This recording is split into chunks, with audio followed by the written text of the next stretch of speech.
There's a brand new entry system at every European border, and if you don't know what to expect, Rome FCO can be stressful.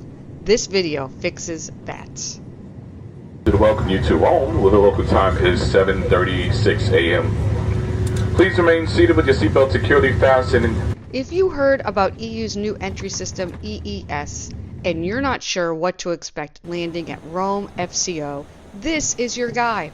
We're taking you from the plane all the way to your train or rental car, every step, no surprises.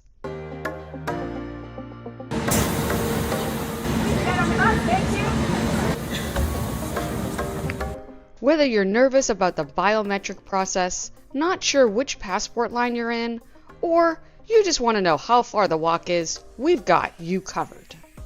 Rome Airport is over capacity.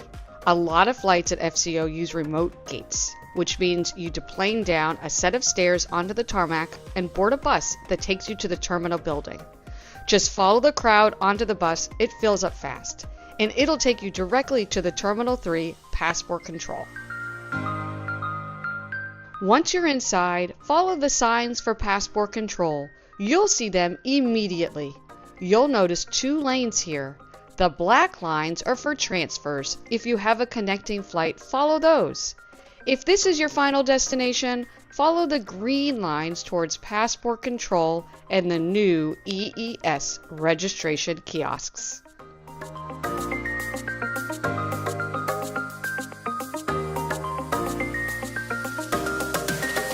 The EU has rolled out a new biometric system to replace the old passport stamp procedure. If this is your first time visiting the Schengen zone, since it's been rolled out, there are some extra steps that you should be aware of. It's called EES, the Entry-Exit System. First thing, figure out which line you're in. If you're from the US, Canada, the UK, Australia, New Zealand, or Japan, and your passport has the chip symbol on the cover, you're in the automated lane. No chip on your passport? You're going to go to the officer booth instead. Either way, EES registers you. So what actually is EES? It replaced the paper entry stamp. Instead of an officer flipping through your passport and stamping a page, the system now takes a digital record. That's a passport, a photo of your face, and your fingerprints. The record follows you across every Schengen country for your entire trip. It went live at FCO in late 2025. As of summer 2026, it's mandatory at every Schengen border crossing. So if you're landing in Rome right now and you're not an EU resident, it applies. Here's exactly what happens. There are 2 steps: registration followed by electronic passport gates. And once you know what to expect, it does move pretty quickly. Registration is at a self-service computer kiosk, and it has 3 steps. First, insert your passport into the reader. Next, the computer will prompt you to look at a camera. Remove glasses, hats, and mask. Finally, place 4 fingers on the touchpad, all but the thumb. Press hard. When it's finished, the monitor tells you to proceed.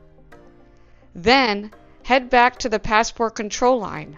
Follow the signs to the EES gates, passport with chips. If your registration does not work, ask the agents which line.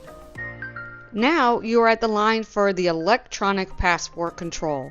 When it's your turn, step 1 is to place your passport face down on the reader. The gate opens. Step in. Stand between the 2 gates. Look up at the camera. Remove any masks or glasses. Then scan 4 fingers, not your thumb, just the 4 fingers. Press them flat and firm on the pad. Wait. The system either clears you or opens the gate to step 2, or it redirects you to the manual officer line. If it redirects you, that's not a problem. An officer will process you. Sometimes that just happens. Once you're through passport control, follow the signs for baggage claim. The carousels are clearly marked by flight. Find yours on the board and make your way there. Bags typically take 30 to 45 minutes after a transatlantic flight. It will take at least that long to go through the EES lines. When your bags are loaded, head through customs.